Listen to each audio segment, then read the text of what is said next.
The night began with warm laughter and the clatter of plates, the kind of comforting chaos only a big family birthday could create. No one imagined it would turn into a spectacle.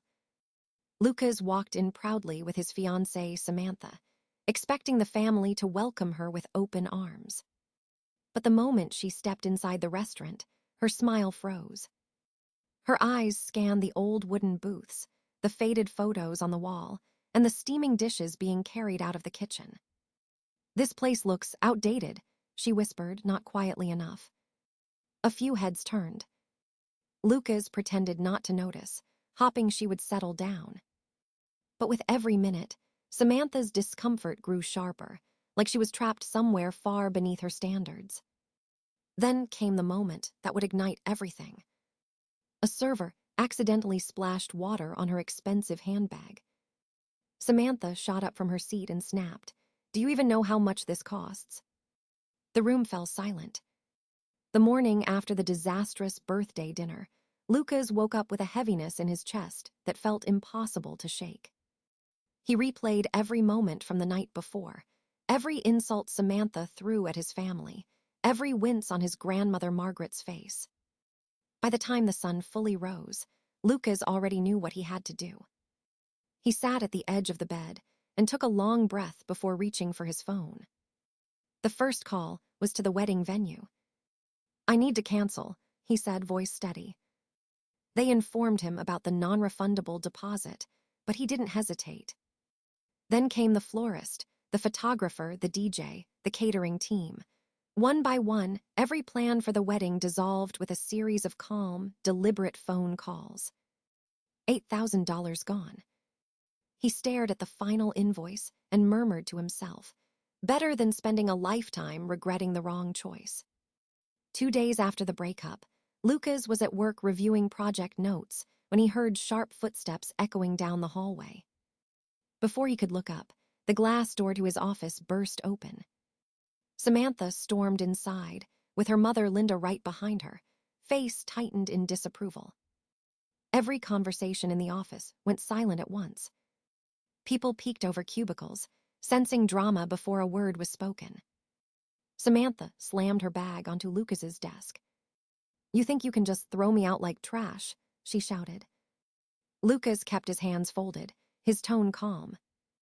"I think I made a choice that was necessary." Linda stepped forward, pointing at Lucas as if scolding a child. "You embarrassed my daughter. You humiliated her. After everything she planned for that wedding." "She insulted my grandmother," Lucas cut in quietly. "And she insulted my entire family." The room felt colder. Some coworkers shifted uncomfortably, having heard rumors but not expecting to witness the confrontation in person. Samantha laughed bitterly, tossing her hair. "Oh, please, your family is way too sensitive. I was being honest. That restaurant is ancient and someone had to say it." Lucas stood up slowly, his expression firm but not angry. "You called my grandmother's food peasant food on her 90th birthday. You screamed at a server for spilling water. And you told my entire family you were too good for them. If that isn't disrespect, I don't know what is." Samantha's jaw dropped as whispers spread among the employees watching from the hall. She had expected Lucas to be quiet, to fold, to avoid public conflict. Instead, he stood tall, unflinching. Linda tried again, voice louder this time. "You should apologize to her. She didn't mean any harm. You can't just ruin a wedding over one emotional moment." Lucas shook his head. "It wasn't one moment. It was years of behavior I kept ignoring. Last night was just the moment I finally stopped making excuses." Samantha's eyes glistened, not with sadness but with fury. "You think your family is some kind of royalty." "No," Lucas answered. "But they're good people, hardworking people, people who deserve basic respect." Linda realized the conversation was slipping beyond her control. She gripped Samantha's arm and hissed, "Let's go. There's no point arguing with someone who doesn't appreciate what he lost." But Samantha jerked her arm away. She stepped closer to Lucas, voice cracking. "You're making a mistake. No one will love you the way I did. Lucas met her eyes with a calm that made her falter. If that was love, it hurt more than it healed. Security appeared at the entrance, unsure whether they should intervene. Lucas gave them a small nod to indicate everything was fine. Then he stepped aside and opened the door for Samantha and Linda. This conversation is over. I hope you both have a better day than this. Samantha hesitated at the threshold, waiting for him to stop her, to apologize, to ask her back. But Lucas didn't move. He simply looked at her with quiet finality. She walked out in defeat, heels clicking sharply, each step echoing the end of something she never expected to lose. And as soon as she was gone, two coworkers approached Lucas and said softly, "You did the right thing." That afternoon, his grandmother Margaret texted him 3 words he needed more than anything. "Proud of you." In the days following the workplace confrontation, Samantha switched from rage to self-pity with astonishing speed. She posted vague messages online about toxic relationships and men who fear strong women, hoping someone would sympathize. But sympathy didn't come. Her closest friends, the ones who had supported her through every breakup and every dramatic moment, finally reached a limit. One evening, Samantha invited 3 friends over to vent. She paced around her living room, wine glass in hand, ranting nonstop. "He completely blindsided me," she said. "He threw away our future because of one tiny comment."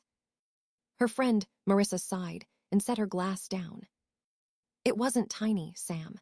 You insulted his grandmother on her birthday." Samantha spun around, offended. "Oh, please, everyone's acting like she's some saint." "She's 90, Marissa said sharply. "And you called her food, peasant food, in front of a restaurant full of people." The room grew still. Samantha looked around, expecting someone to defend her. No one did. Her friend Olivia added softly, "You've been harsh lately. Maybe you should apologize instead of blaming Lucas." Samantha rolled her eyes, muttering under her breath. But the words stung more than she let on. To distract herself, she threw all her energy into getting her wedding deposits refunded. She claimed Lucas had financially manipulated and emotionally pressured her. In her mind, painting herself as the victim would make the world side with her. But every company she contacted asked for proof, and she had none. Her exaggerated demands and dramatic tone only made her look unreasonable. Then came the moment everything shifted. At a private lunch in the same mall where Lucas's family restaurant was located, a man named Richard Blackwell overheard 2 employees gossiping about the incident. Richard, a longtime customer and respected property owner, had been at Margaret's birthday dinner when Samantha erupted. He had seen her shouting at the young server. He had heard her insult the restaurant. And he remembered the look on Margaret's face, a mix of hurt and dignity. Richard didn't believe in interfering in personal drama, but he cared deeply about integrity. When he later discovered that Samantha worked for a company in one of his commercial buildings, he made a decision. He contacted the corporate office and requested a meeting. In the meeting, he calmly explained what he had witnessed. He didn't exaggerate or embellish.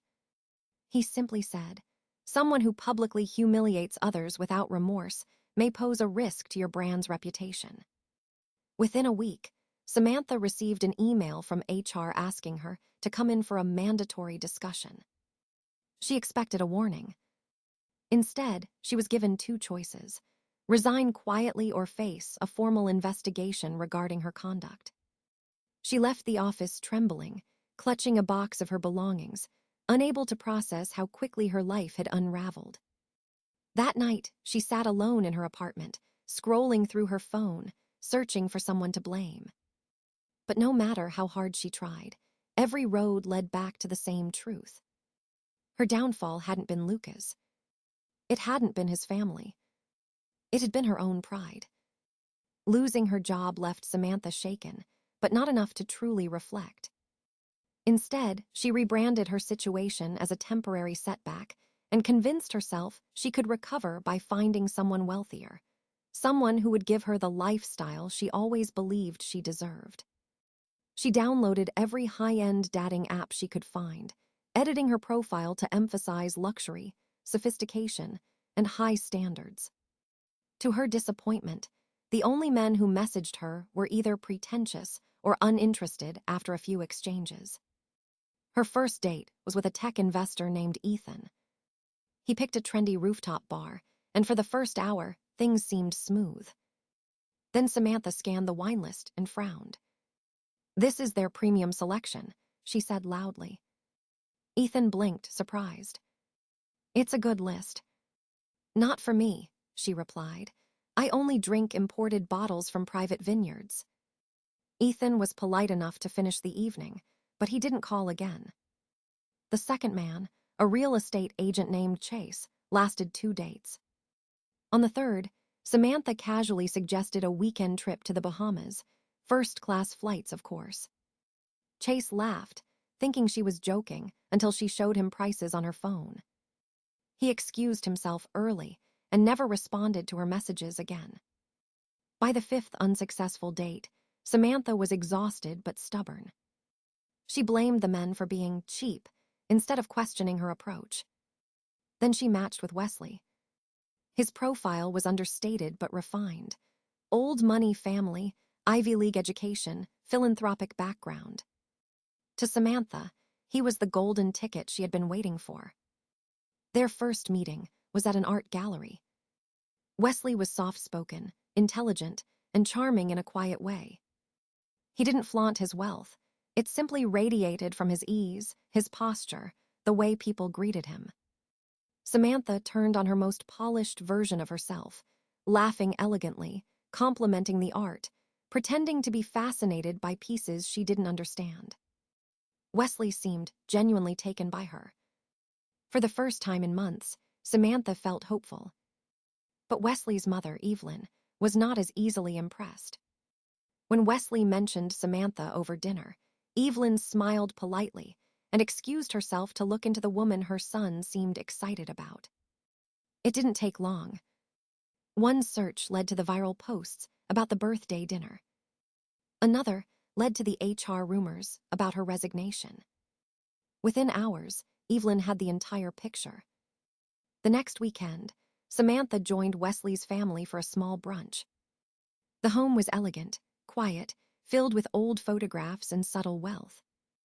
Evelyn greeted Samantha with a warm, calm smile that hid razor-sharp perception.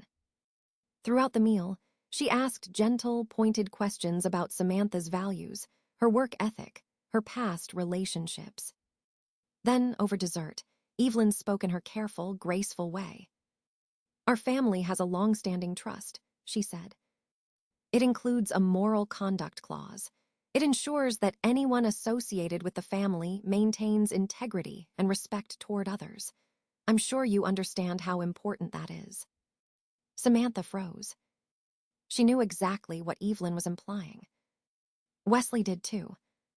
He looked at his mother, then at Samantha, and his expression shifted, quiet disappointment replacing interest. The drive home was silent. Samantha tried to salvage the situation, claiming the entire story about Margaret had been twisted, blown out of context. Wesley listened without nodding. When the car stopped in front of her building, he simply said, "I think we want very different things." That was the last time she saw him. For the first time, Samantha felt fear. Not anger, not indignation, but a cold realization that no amount of charm or designer clothing could hide the cracks in who she had become. The breakup with Wesley pushed Samantha into a spiral she didn't know how to escape. Instead of facing the reality of her behavior, she convinced herself that the world had turned against her unfairly. She needed a new narrative, one where she wasn't the villain. So she opened her laptop and began typing a long blog post accusing Lucas of emotional manipulation and covert psychological abuse. She painted herself as a misunderstood woman who had been silenced, controlled, and discarded. For a few hours, the post gained a small amount of traction. Some strangers left sympathetic comments, but most readers asked for details she couldn't provide. When she deflected, they grew suspicious. It didn't take long for someone to uncover the truth. An old classmate recognized her, remembered her bragging about her expensive tastes, and shared a link to a TikTok clip from the night of Margaret's party. In the video, Samantha was clearly visible shouting at the server. Her voice echoed as she yelled, "Do you even know how much this costs?" The caption read, "Rich girl calls grandma's food peasant food." Within 24 hours, the video hit over 2 million views. The comment section erupted. People mocked her entitlement, analyzed every second of the clip, and stitched reactions calling her a symbol of modern arrogance. Some recreated the scene as a meme. Others exaggerated her voice, turning it into a sound trend. Samantha watched helplessly as the internet reshaped her into a caricature of everything she feared being. Instead of retreating, she doubled down. She posted another blog entry, insisting the video was edited, manipulated by people who wanted to destroy her. But that only fueled the fire.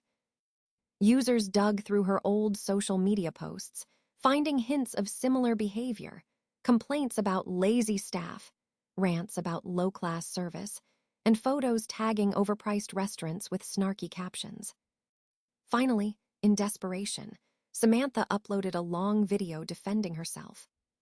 To appear more sympathetic, she included a photograph of Margaret taken from the restaurant's website, claiming she had deep respect for elders. That was the last straw. 2 days later, she received a formal email from an attorney representing the family. Anthony, Lucas's uncle, was a seasoned lawyer who had zero patience for defamation or unauthorized image use. His message was direct: remove all posts immediately or face legal action. Samantha's chest tightened as she read the document. She knew she couldn't afford a lawsuit.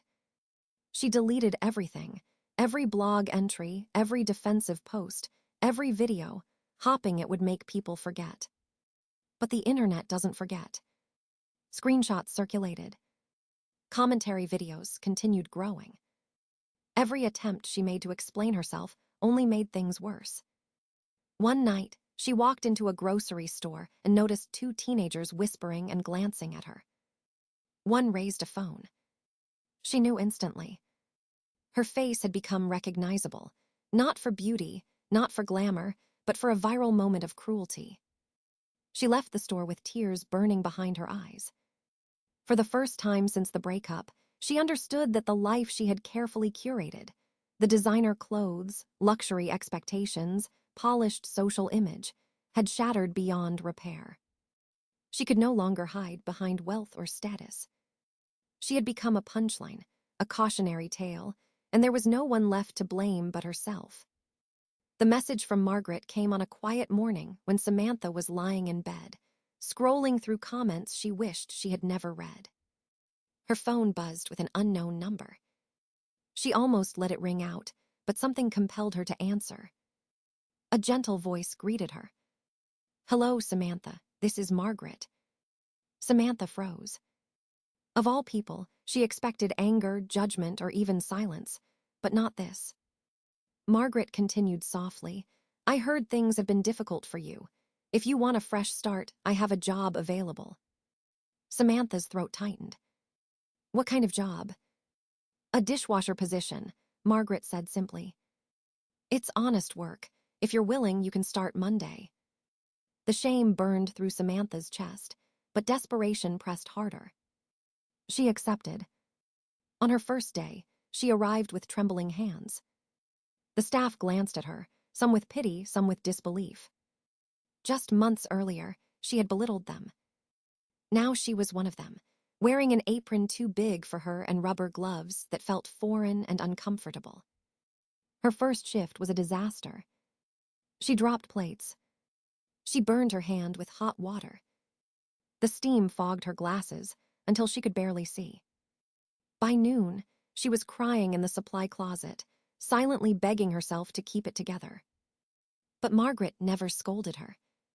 Every afternoon, the elderly woman stopped by the kitchen to check on her. She always said the same thing.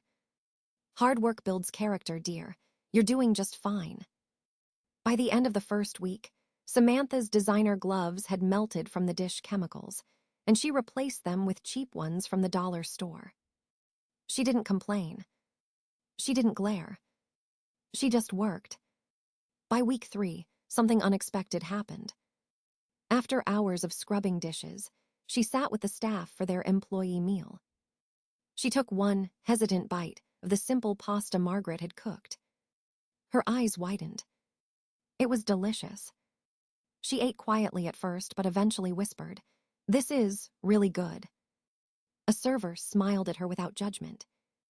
"Yeah, we know." Customers began recognizing her, but instead of mocking her, they watched in surprise as she kept her head down and focused on her work. She didn't flinch when people whispered. She didn't lash out when someone made a joking reference to the viral video. She just kept washing dishes, day after day. 3 months passed, and the edges of her personality, the sharp, brittle ones, began to smooth. She arrived early, stayed late, and stopped caring about her appearance. For the first time in years, she slept without anxiety clawing at her. One evening, after closing, Margaret approached her with a soft smile. "You've grown, Samantha." Samantha felt tears prick her eyes. I didn't want to be that person anymore." Margaret squeezed her hand gently. "We all make mistakes. What matters is who we choose to become after them." The next day, Samantha handed in her notice, not because she wanted to leave, but because she finally felt strong enough to try again in the world outside. Margaret gave her a letter of recommendation, written in elegant handwriting. It ended with the words, "She has learned humility and grace, qualities no money can buy." Samantha left the restaurant quietly, carrying the letter against her chest, knowing it was the first real gift she had received in a very long time. Months later, Samantha stood outside a small cafe, clutching a resume that no longer listed luxury brands or glamorous internships.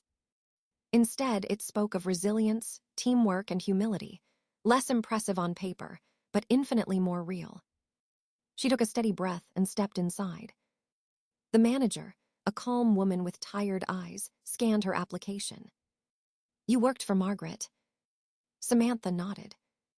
The manager smiled faintly. "Anyone who lasts under her roof is worth hearing." Samantha let out a shaky laugh of relief. Her new job wasn't glamorous, but it was honest, and she approached each task with quiet determination. She brewed coffee, wiped tables, and greeted customers with sincerity she once thought beneath her. Slowly, people stopped recognizing her from the viral video. Instead, they recognized her for her kindness. One evening, as she locked up the cafe, she looked at the dim streetlights and felt something she hadn't felt in years: peace. Not the fragile kind built on appearances, but the kind that grows from surviving your own mistakes. She whispered to herself, "I'm finally becoming someone I'm proud of."